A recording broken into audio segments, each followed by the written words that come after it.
دیکھیں ابھی آلریڈی اسرائیل نے اسکیلیشن کی ہوئی ہے، اور اگر دیکھا جائے تو ایران نے جو کارروائی کی ہے وہ ایک ناگزیر ہو گئی تھی، خاص طور پہ لبنان میں جو اٹیک شروع کیا تھا اسرائیل نے، اور حسن نصر اللہ کی شہادت کے بعد ان کے لیے ممکن نہیں تھا کہ وہ اپنے آپ کو علیحدہ رکھ سکے۔ پہلے یہ صحیح بات ہے کہ انہوں نے ایران نے ریسٹرین کا مظاہرہ کیا تھا، لیکن اب جو ہے جب یہ کارروائی کی تو میں سمجھتا ہوں کہ ایک سگنل تھا۔ ابھی یہ نہیں کہہ سکتے ہیں کہ وہ اسرائیل پہ حملہ ہو گیا تھا، بلکہ ایک سگنلنگ تھی کہ ہم اگر اسرائیل نے اگر کچھ اور کارروائی کی تو ایران بھرپور جواب دے گا۔ ابھی جو صورتحال مجھے نظر آتی ہے وہ یہ تھی، جو کہ اخبارات میں اور جگہ ذرائع سے پتہ چل رہا ہے کہ اسرائیل جو ہے کارروائی ضرور کرے گا ایران کے خلاف۔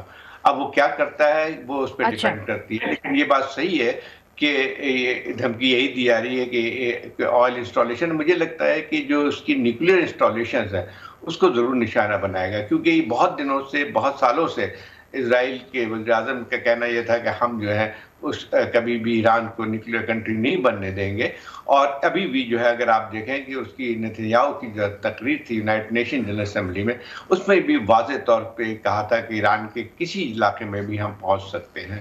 تو میں سمجھتا ہوں کہ ایسکلیشن، اگر یہ میرے خیال ضرور ہے کہ اسرائیل پہ دباؤ ضرور ہوگا نتنیاہو کی حکومت پہ، دوسرے ان کے حلیفوں کی طرف سے، خاص طور پہ ویسٹرن کے، کہ وہ تھوڑا سا جو ہے وہ جواب دینی ہوئی ہے تو اس شدت کے ساتھ نہ دیں کہ وہ ہاتھ سے جو ہے وہ نکل جائے، تو صورتحال ہاتھ سے نکل جائے۔ لیکن مجھے لگتا ہے یہ ہے کہ پوری اسرائیل کی مستقل کوشش رہی تھی پچھلے 1 سال سے کہ کسی طرح سے اس جنگ میں ایران کو ملوث کیا جائے تاکہ امریکہ کو بھی یہاں پہ شامل کیا جا سکے۔ آلریڈی امریکہ جو ہے اس خطے میں موجود ہے، فوج میں اضافہ بھی کیا ہے، تو اگر کوئی بڑی کارروائی کرتا ہے اسرائیل تو میرے خیال یہ ہے کہ ایران بھی جوابی کارروائی کرے گا، پھر جو صورتحال جو ہے میرے خیال یہ ہے کہ زیادہ سنگین ہو سکتی ہے۔ یہ آپ نے بڑے خوفناک ایک تصویر جو ہے وہ کھینچی ہے۔ افضل رضا صاحب، آپ نے زاہد حسین صاحب کی تو بات تو سنی ہوگی، انہوں نے یہ کہا کہ نشانہ جو ہے صرف آئل پروڈکشن فیسلٹیز ایران کے اندر نہیں ہو سکتی، آپ کی نیوکلیئر سائٹ بھی ہو سکتی ہے۔ اگر ایسا ہوا تو آپ کی کیا ریڈنگ ہے، چونکہ آپ ایک جو فارمل نیوز ایجنسی ہے آپ اس کو ریپرزینٹ کر رہے ہیں، آفیشیل نیوز ایجنسی کو ریپرزینٹ کر رہے ہیں، کس طریقے سے ایران کی حکومت جو ہے وہ ریاکٹ کرے گی اور کس حد تک جائے گی اسرائیل کے خلاف؟ دیکھیں، جہاں تک یہ نیوکلیر فیسلٹی کی بات ہے، پریزیڈنٹ شہید رئیسی کے دورہ پاکستان کے کچھ دنوں پہلے اسرائیل نے یہ سو کال اپنا دعویٰ کیا کہ انہوں نے ریٹیلیٹ کی ہے، لیکن ہم نے دیکھا کہ نہ تو اصفہان میں نہ تو کسی اور نیوکلیر فیسلٹیز میں کوئی بھی ایسا کوئی کارروائی منظر عام پر نہیں آ سکی۔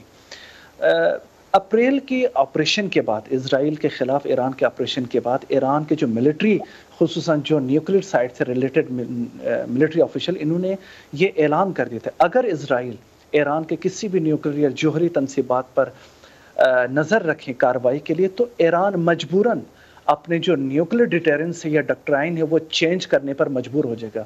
اور یہ ایک سچویشن، یہ ایک الارمی سچویشن ہے، وہ ویسٹرن ممالک اور امریکہ جو کہ ایران کو سو کارڈ بم بنانے روکنا چاہتے ہیں، اور ساتھ ساتھ یورپ چاہتے ہیں کہ دوبارہ اس نیوکلیر ڈیل کو ریوائیو کر کے ایران اور امریکہ کو میز پہ بٹھائے، تو یہ امریکہ کے لیے بہت سنگین ہوگا، کیونکہ ایران نے آلریڈی یہ وارن کیا کہ اگر اسرائیل نیوکلیر فیسلٹیز پر کوئی کارروائی کرے تو ایران کے سوا ایران کے پاس نیوکلیر ڈاکٹرائن چینج کرنے کے سوا کوئی اور آپشن نہیں ہے۔ تو یہ ایک لمحہ فکریہ ہوگا امریکہ اور اس کے الائز کے لیے۔ بالکل، آپ نے کہا کہ صرف ان کے لیے نہیں ہوگا، پاکستان کے لیے بھی ہوگا، چونکہ آپ ہمارے پڑوس میں ہیں۔ زاہد حسین صاحب، اس کا براہ راست اثر اب پاکستان کے اوپر کیا ہوگا؟ اس لیے چونکہ ہمارے ایران کے ساتھ اتنے اچھے بھی تعلقات نہیں رہے، ہم نے دیکھیں کہ اسکرمشز ہوتی رہی ہیں بارڈر کے اوپر، ہم چاہتے ہیں کہ امریکہ کے ساتھ ہمارے تعلقات اچھے رہیں، آئی ایم ایف کی ہم نے ان کے ساتھ ڈیل کی ہوئی ہے اور آئی ایم ایف کے اندر اثر و رسوخ امریکہ کا کافی بھاری ہے، تو آپ کیا دیکھتے ہیں کہ ہم کیسے اس لپیٹ میں آئیں گے، ہمارے اوپر کیا اثر ہوگا؟ دیکھیں، ابھی جو صورتحال اس میں تو پاکستان میں خیال پہ کوئی اثر نہیں پڑے گا، یہ آپ لیکن اگر فرض کیجیے فل فلیجڈ جنگ شروع ہوتی اس علاقے میں یقینی طور پہ جب ایران پہ اگر ایک مکمل جنگ ہوتی ہے اسرائیل اور ایران کے درمیان، تو صرف یہ دو ممالک تک نہیں رہے گی، یہ پورا خطہ بھی جو ہے اس سے متاثر ہو سکتا ہے، نہ صرف بلکہ گلف کی کنٹریز بھی. تو یقینی طور پہ اس کا اثر جو ہے پاکستان پہ بھی پڑے گا.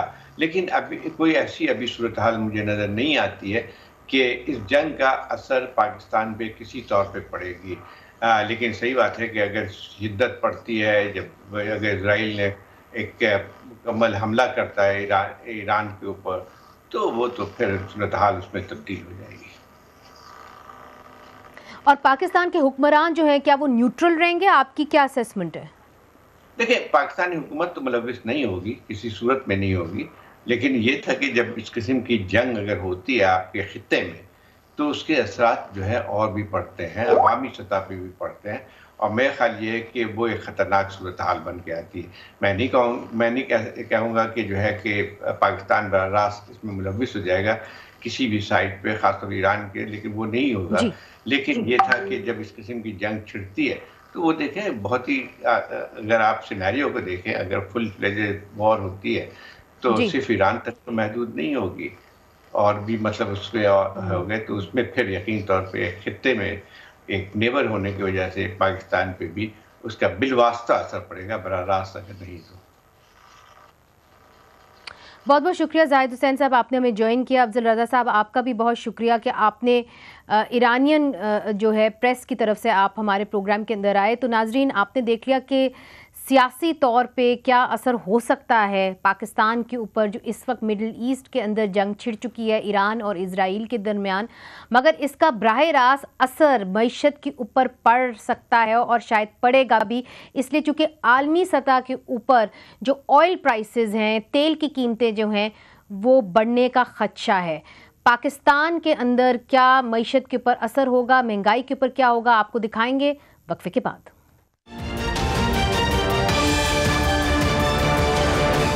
ویلکم بیک ناظرین. اسرائیل اور ایران کے درمیان جو کشیدگی بڑھی ہے، اس سے عالمی دنیا کی جو مارکیٹس ہیں اس پہ کیا اثر ہوگا؟ خاص طور پہ تیل کی قیمتوں کا کہا جا رہا ہے کہ وہ بڑھیں گی. اس کا براہ راست اثر پاکستان کی معیشت پر کیا ہوگا؟ ابھی حکومت نے جو ہے ایک طریقے سے اپنے آپ کو کانگریچولیٹ کیا. وزیر اعظم شہباز شریف نے یہ کہا کہ 44 مہینے کے اندر کم ترین سطح رہی ہے انفلیشن کی. اس وقت سنگل ڈیجٹ میں آ گئی ہے 6.9%، جبکہ اگست کے مہینے میں 9.6% تھی. مگر اب یہ دیکھنا باقی ہے کہ اس کشیدگی کا براہ راست اثر جو مڈل ایسٹ میں ہے اس کا پاکستان کی معیشت پر کیا ہوگا. اس حوالے سے بات کرنے کے لیے ہمارے ساتھ ہیں معروف ماہر معیشت اور سابق وزیر خزانہ جناب حفیظ پاشا صاحب. بہت بہت شکریہ، آپ نے ہمیں جوائن کیا. حفیظ پاشا صاحب، آپ نے مڈل ایسٹ میں جو کرائسس ہے اس کو آپ دیکھ رہے ہیں. اب یہ بھی کہا جا رہا ہے کہ اسرائیل جو ہے وہ ایران کے اندر جو آئل ریزروز ہیں اس کو ٹارگٹ کرے گا. اگر ایسا ہوا تو عالمی دنیا کے اندر تیل کی قیمت جو ہے وہ مزید بڑھ جائے گی. اس کا براہ راست اثر پاکستان کی معیشت پر کیا ہو سکتا ہے؟ بسم اللہ الرحمن الرحیم. دیکھیے، خدا نخواستہ حالات جو ہیں یقیناً مڈل ایسٹ میں حد سے زیادہ خراب ہو رہے ہیں اور ہو چکے ہیں. اور اب آپ یہ دیکھیے کہ پچھلے 1-2 دن سے تیل کی قیمت میں نمایاں طور پر اضافہ ہونا شروع ہو گیا ہے، اور اب یہ تقریباً $73-74 فی بیرل تک پھر سے واپس آ گیا ہے. اور خطرہ اس بات کا موجود ہے کہ اگر جس طرح آپ کہہ رہی ہیں کہ اگر اٹیک ہوا ایران کے ڈپازٹس پر یا موومنٹ آف آئل پہ مشکلات پیش آنا شروع ہو جائیں وہاں میڈیٹرینین میں، تو اس کے نتیجے میں خدا نخواستہ تیل کی قیمت جو ہے وہ 80-85 تک پہنچ سکتی ہے. اور اس کے نتیجے میں جب آپ کی قیمت میں 5 سے کم از کم 10% اضافہ ہو جاتا ہے تو پاکستان کا جو بوجھ ہے آپ کے تیل کے امپورٹ کا وہ بڑھ جاتا ہے. $1.5 سے $2 ارب بڑھنے کا خطرہ موجود ہے، اور ہمارے پاس اس وقت مارجن بالکل نہیں ہے، اور اس سے پریشر ہمارے ریزروز پر پڑنا شروع پھر سے ہو جائے گا. مگر حفیظ پاشا صاحب، ایک طرح سے حکومت یہ بھی کہہ رہی ہے کہ جی سب سے کم ترین سطح رہی ہے یہ مہنگائی کی شرح میں. انہوں نے کہا جی 6.9% کم ہو گئی ہے مہنگائی. مگر اگر آپ عام پاکستانیوں سے بات کریں وہ کہتے ہیں کہ جی ہمیں محسوس نہیں ہو رہا کہ مہنگائی کم ہوئی ہے. اس کی کیا وجہ ہے کہ ایک طرف سے حکومت جو ہے اعداد و شمار دے رہی ہے, اسٹیٹ بینک جو ہے اعداد و شمار دے رہے ہیں اور بتا رہے ہیں کہ مہنگائی کی شرح کم ہوئی ہے, مگر عام لوگوں کو, پاکستانیوں کو یہ محسوس نہیں ہو رہا؟ دیکھیے with all due respects جو آپ کا جو کنزیومر پرائس انڈیکس کی رفتار ہے, ہم نے تو ساری زندگی ان چیزوں پر ریسرچ کی ہے. مجھے کچھ افسوس سے کہنا پڑتا ہے کہ پچھلے کچھ مہینوں سے کوشش کی جا رہی ہے کہ افراط زر کی رفتار کو کم بتایا جائے, اور یقیناً کمی آئی ہے, 24-25% سے کم ہوا ہے, مگر یہ کہنا کہ 6-6.5% تک افراط زر پہنچ چکا ہے وہ نامناسب ہے. اور اس میں واضح طور پر جو with all due respects جو مینیپولیشن ہوئی ہے اسٹیٹسٹکس کی. اب آپ مجھے یہ بتائیے کہ ہمارا پاکستان بیورو آف اسٹیٹسٹکس جو سب سے بڑا آئٹم ہوتا ہے کنزیومر پرائس انڈیکس میں, جس کا ویٹ تقریباً 20% ہے, وہ ہے ہاؤسنگ رینٹ. اب وہ ہمیں یہ کہہ رہے ہیں کہ پچھلے 1 سال سے رینٹ میں صرف 5% اضافہ ہے.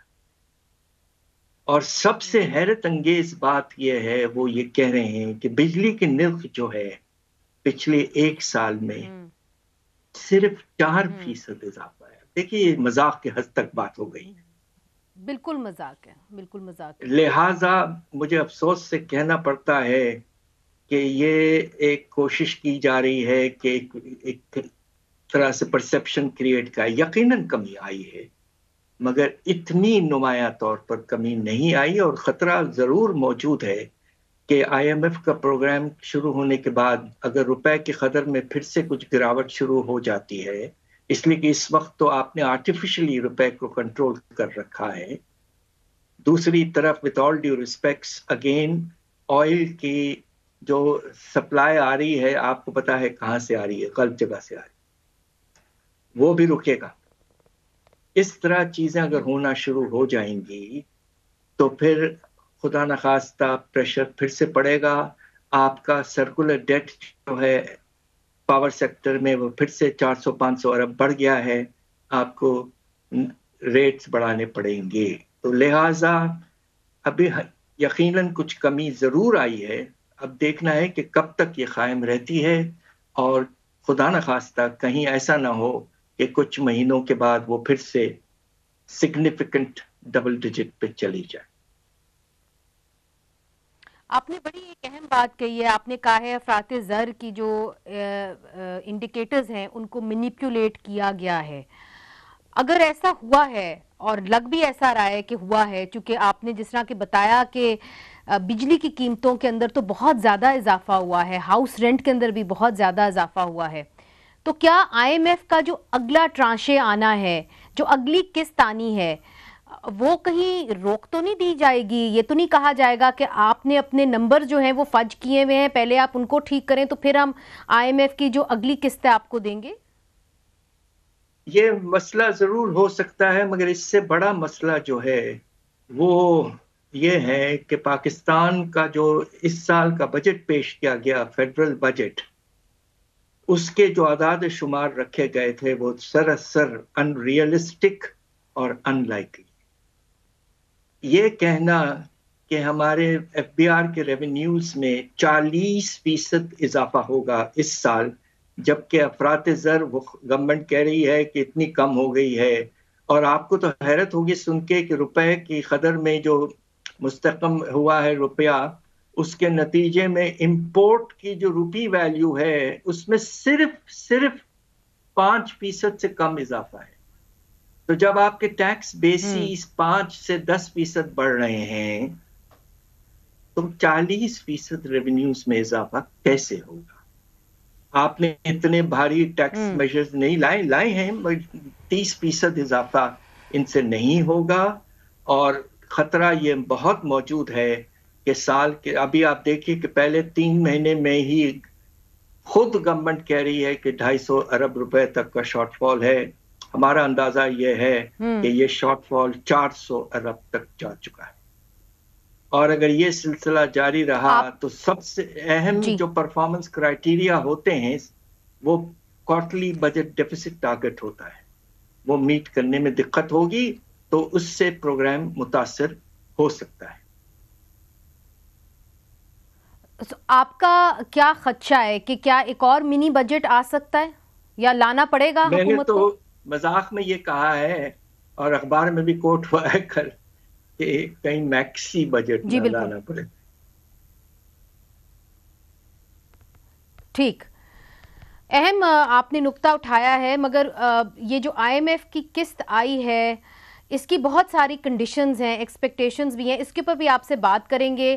اور عام آدمی کے لیے کیا یہ ایک اچھی خبر ہے کہ آئی ایم ایف کی قسط آ گئی ہے؟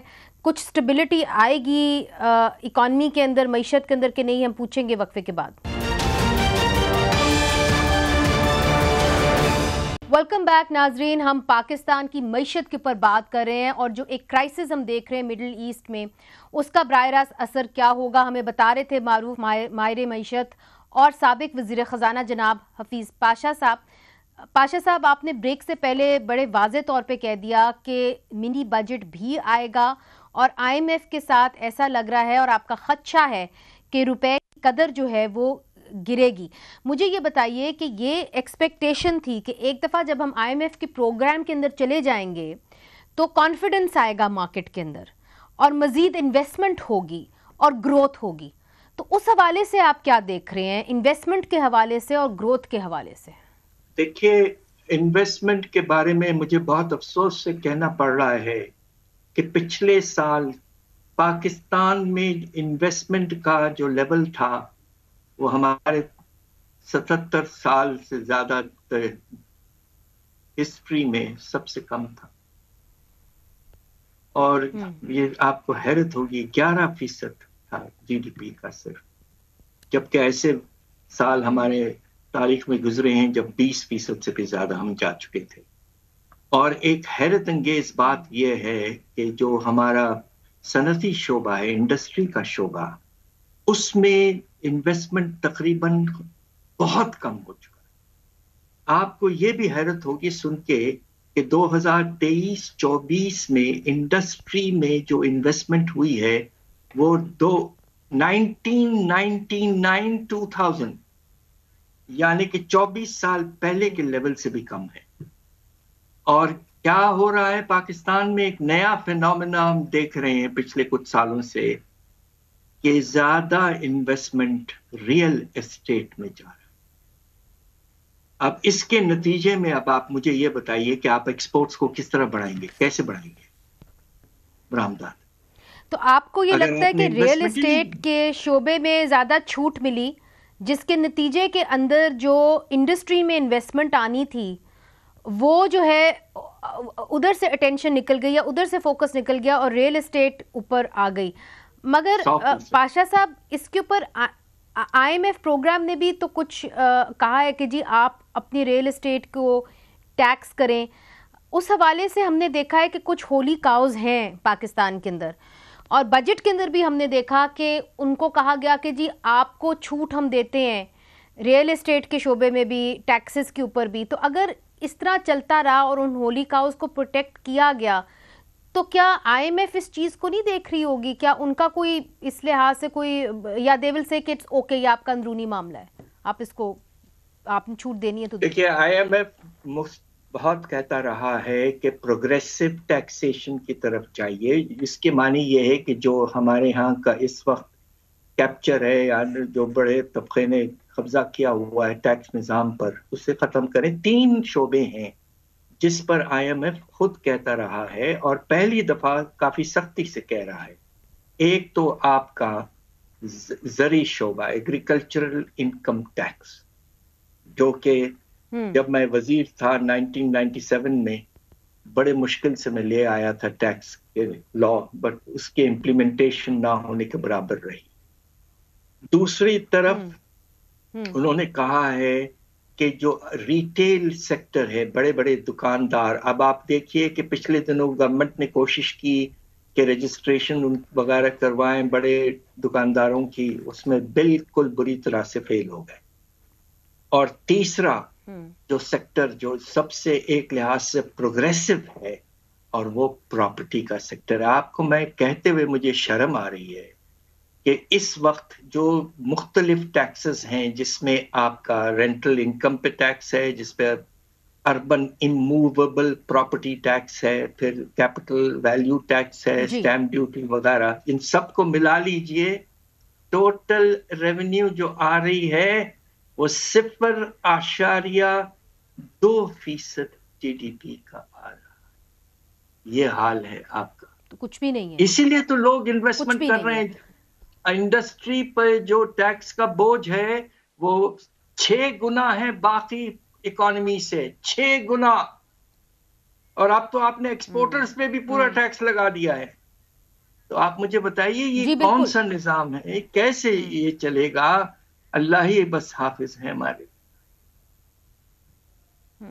نہیں، خبریں تو بہت بری ہیں، مگر یہ بتائیے کہ چونکہ آپ آئی ایم ایف کے پروگرام کو بھی اچھی طریقے سے، گہرے طریقے سے جانتے بھی ہیں، منسلک بھی رہے ہیں حکومت سے، یہ جو موجودہ NFC ایوارڈ ہے، اس سے آئی ایم ایف کو کیا مسئلہ ہے؟ بار بار جو ہمارے فائنانس منسٹر ہے وہ کیوں کہتے ہیں کہ جو ہم نے صوبوں کو پیسے دینے ہیں ہمیں اس کو پھر سے دیکھنا پڑے گا، اس کو پھر سے ریوزٹ کرنا پڑے گا، اور یہ ایک بڑا مسئلہ بن گیا ہے صوبے اور وفاق کے درمیان، چونکہ صوبوں نے کہہ دیا کہ جی ہم ایکسیپٹ نہیں کرتے، اگر آپ NFC ایوارڈ کو تبدیل کریں گے تو ہم اس پہ نہیں مانیں گے. دیکھیے یہ بہت اہم سوال آپ نے ریز کیا ہے. آئی ایم ایف کے پریشر کی وجہ سے حکومت ایک فسکل پیکٹ کی بات کر رہی ہے. with all due respects again، یہ سراسر نامناسب ہے. ہم پاکستان میں ایک فیڈریشن ہے، اور جو فائنینشیل معاملات ہیں فیڈرل گورنمنٹ اور پروونشل گورنمنٹس کے آپس میں، وہ ان کی ریزولوشنز ایک آئینی ادارہ کرتا ہے، اور اس کا نام ہے نیشنل فائنانس کمیشن. یو کی not have an ad hoc packet. اور دوسری طرف ہمارے آئین میں یہ بھی موجود ہے 18ویں ترمیم کے بعد کہ شیئر جو ہے پروونسز کا کم نہیں ہو سکتا، بڑھ سکتا ہے. اور آپ نے طریقہ یہ نکال لیا ہے کہ ڈویزیبل پول میں تو شیئر آپ نے وہی رکھا، مگر ڈویزیبل پول کو ہی چھوٹا کر دیا، کہ سیلز ٹیکس کو ختم کر دیا، پیٹرولیم لیوی لے کر آئے. تو اس طرح کی حرکتیں جو ہیں یہ ایڈ ہاک ہیں. And with all due respects I disagree completely with the IMF. IMF should not interfere with the constitutional process of Pakistan. ہمارے پاس ایک نیشنل فائنانس کمیشن ہے جس 10 سال سے ایوارڈ پینڈنگ ہے.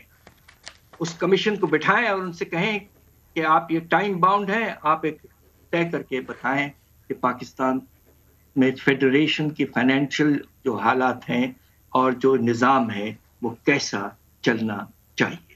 This is the due constitutional process. I think you've given your opinion very loud and clear. Always a pleasure speaking to you. بہت بہت شکریہ ڈاکٹر حفیظ پاشا، آپ نے ہمیں جوائن کیا. اور ڈاکٹر حفیظ پاشا بڑے واضح طور پہ یہ کہہ رہے تھے کہ اس وقت جو افراط زر کی شرح ہمیں دکھائی جا رہی ہے وہ مینیپولیٹڈ اسٹیٹسٹکس کی نتیجے میں سامنے آئی ہے، تو اس کو مینیپولیٹ نہیں کرنا چاہیے، یہ ملک کے لیے اچھا نہیں ہوگا. اور انہوں نے کلیئرلی کہا ہے کہ جو آئی ایم ایف کی اس وقت شرائط ہیں ان سے وہ اگری نہیں کرتے، اور اس شرط سے اگری نہیں کرتے جہاں پہ آئی ایم ایف کہتی ہے کہ NFC ایوارڈ کو تبدیل کیا جائے، اس کے فارمولے کو تبدیل کیا جائے. ان کا یہ موقف ہے کہ جو کانسٹیٹیوشنل پروویژنز ہیں پاکستان کے، اس کے اندر آئی ایم ایف کو عمل دخل نہیں کرنا چاہیے. منیزہ جہانگیر کو اجازت دیجیے، خدا حافظ.